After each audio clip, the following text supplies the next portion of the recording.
chicos, ¿cómo están? Nuevamente aquí en un nuevo video. Hoy vamos a hablar acerca de la independencia de la Nueva Granada. Empezamos. Bueno, chicos, vamos a hablar acerca de la independencia de la Nueva Granada. No solamente fue producto de la disputa por un florero en la tienda española de José González Llorente, el 20 de julio de 1810. Más bien, al igual que lo que ocurrió en otros territorios hispanoamericanos, fue el resultado de un proceso más largo relacionado con condiciones externas e internas, que desde mediados del siglo XVIII habían promovido cambios y transformaciones en el sistema político. Ya se habían fomentado ideas contra el gobierno monárquico y la administración colonial y sus medidas. A continuación vamos a exponer algunos antecedentes de la independencia de la Nueva Granada. Uno del primero de ellos fue la independencia de Estados Unidos y la Revolución Francesa y la Revolución Haití. Entre la década de 1770 y los primeros años del siglo XIX se produjo tres procesos históricos que alimentaron las ideas de autonomía en los territorios españoles de América. Como se explicó anteriormente, en 1776 las 13 colonias de Norteamérica declararon su independencia, después de un complejo proceso en el cual denunciaron la tiranía de la corona inglesa. Las antiguas colonias formaron a Estados Unidos de América, una república federal basada en los principios democráticos y liberales. Por su parte, con la Revolución Francesa, que estalló en 1789, se derrocó la monarquía absolutista y se materializó en el continente europeo la idea de constituir repúblicas con un gobierno formado y por y para el pueblo. En lugar de monarquías y reinos, los ideales de fraternidad, libertad e igualdad promovidos durante esta revolución se expandieron rápidamente con el respaldo de la Declaración de los Derechos del Hombre y del Ciudadano. Ello significó que al menos en teoría ya no había individuos superiores o inferiores. Si antes de la Revolución Francesa se hablaba de súbditos, ahora se hablaba de ciudadanos, concepto que transformó profundamente la política y la sociedad. Esos mismos ideales impulsaban a los haitianos, quienes permanecían bajo el dominio colonial de Francia, a buscar la formación de un gobierno autónomo y a definir un proyecto de nación o república que les garantizara la igualdad ante la ley. Por eso, entre otros puntos, la insurrección defendió la abolición y la esclavitud y en 1804. En este año se declaró la independencia y Haití se constituyó como la primera república negra y libre en América. Bueno chicos, otro de los motivos por lo que se dio la independencia fue las reformas borbónicas. A mediados del siglo XVIII, el rey Carlos III, miembro de la dinastía Borbón, impulsó un paquete de reformas que buscaban la modernización y la reorganización administrativa del imperio español. Por ejemplo, dispuso la creación de virreinatos en el Río de la Plata y más propiamente en la Nueva Granada, para facilitar la administración de los territorios. Con las reformas, él y los Borbones que se sucedieron también pretendieron obtener mayor beneficios económicos de sus colonias, con la mejora del sistema de recaudo de impuestos, la intensificación del gobierno entre España y América y el aumento de la producción de materias primas, como fue el cacao, el azúcar, la quina y el tabaco, en las colonias para exportarlas a Europa y el impulso de la minería. Varias medidas implementadas provocaron inconformidad dentro de lo que fue la Nueva Granada y en muchos otros territorios hispanoamericanos. Con las reformas se fortaleció la autoridad de los españoles peninsulares, aquellos que eran nacidos en España, lo cual no fue muy bien visto por los criollos, hijos de españoles nacidos en América, quienes se sentían degradados. Por otra parte, el incremento de los impuestos y la mayor efectividad en su recaudación causaron malestar en todos los estamentos sociales. También generaron inconformidad medidas como el estanco del tabaco, que consistió principalmente en el control de los cultivos y la comercialización de esta planta por parte de la corona española. Este descontento por las reformas desembocaron unas insurrecciones, como fue la de los comuneros, en la población del Socorro, en otros puntos de la Nueva Granada, a mediados de 1781. En 1808, la dinastía de los Borbones se enfrentó a una nueva crisis generada por la invasión de Napoleón Bonaparte a los territorios de España. Como recordamos, Bonaparte había tomado el control de Francia y buscaba formar un imperio que se extendiera por toda Europa. El rey Carlos VI y su hijo Fernando VII fueron depuestos. Toda su autoridad y se impuso en el trono a José Bonaparte, hermano de Napoleón, al cual ya lo apodaban Pepe Botella. Después de esta invasión, la mayor parte de la población española se negó a reconocer la autoridad francesa y se formó unas juntas de gobierno en las cuales el pueblo se convirtió en la autoridad, mientras el rey retornaba al trono. Estas juntas fueron una forma de resistencia a la invasión francesa. Siguiendo el ejemplo de la península, algunas poblaciones americanas organizaron juntas de gobierno, las que rechazaban la invasión francesa y reconocían como único rey a Fernando VII. Entonces se creó una junta central en la ciudad de Sevilla, que buscaba reunir a las poblaciones americanas y españolas y tomar decisiones mientras Fernando VII regresaba al trono. Porque los americanos en mayoría en la junta tenían muy baja representación, lo cual generó descontento debido a que se violaba el derecho de los criollos a participar. La inconformidad se reflejó en el lenguaje, pues a partir de entonces ya no se hablaba más de españoles peninsulares y españoles americanos, sino de españoles y los americanos como dos grupos diferenciados. Chicos, vamos a hablar acerca de las juntas de gobierno. Cuando se conformaron las juntas de gobierno a partir de 1808, no hablaban aún de independencia, sino de autonomía. De hecho, manifestaban su lealtad al rey Fernando VII y respaldaban su regreso al trono. La aceptación de la autoridad de la Junta Central también indica que las élites locales americanas no tenían en principio un fin independentista.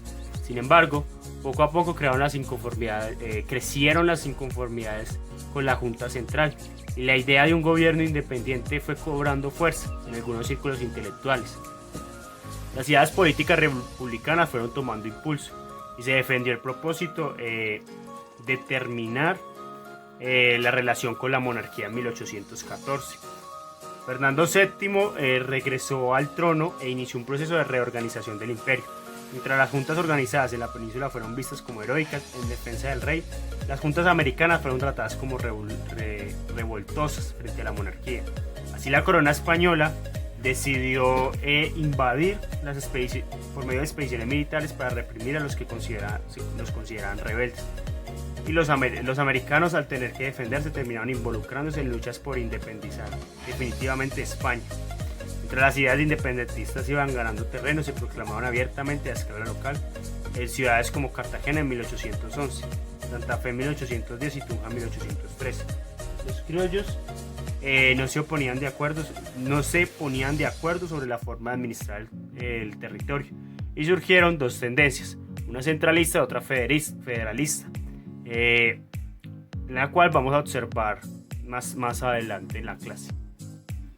No todos los neogranadinos eran defensores de la independencia o republicanos, algunos llamados realistas por este lado, porque estaban del lado de la monarquía.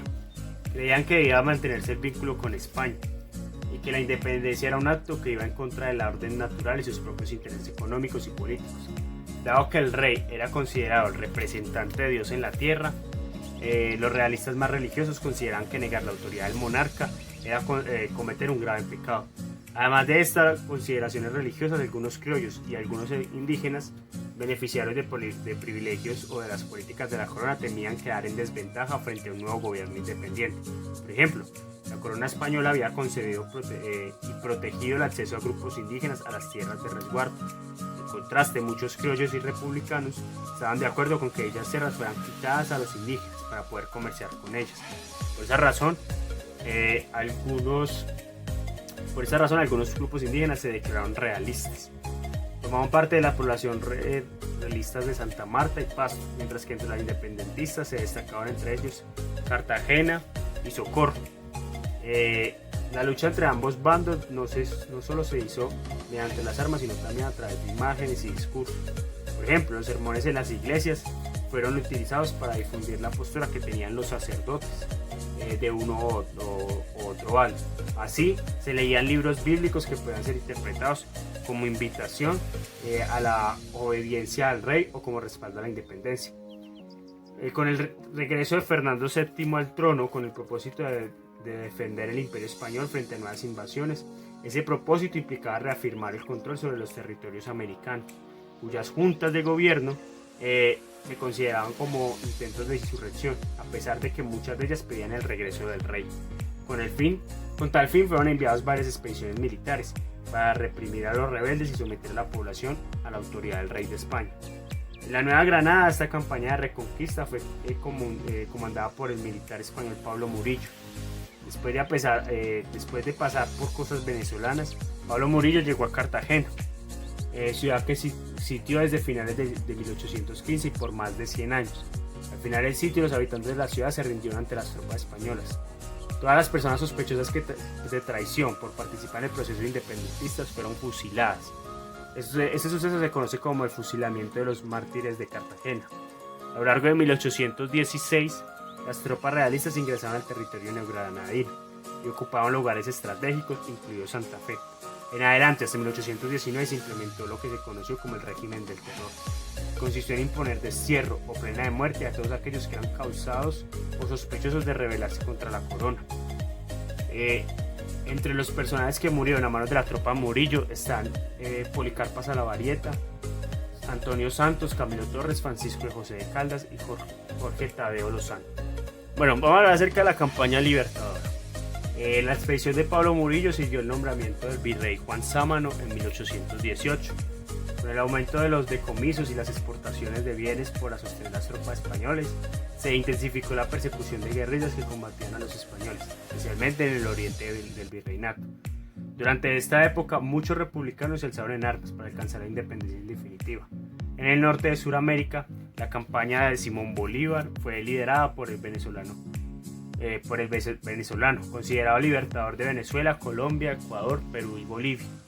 Otros líderes de importancia fueron también el venezolano José Antonio Páez y el neogranadino Francisco de Paula Santander.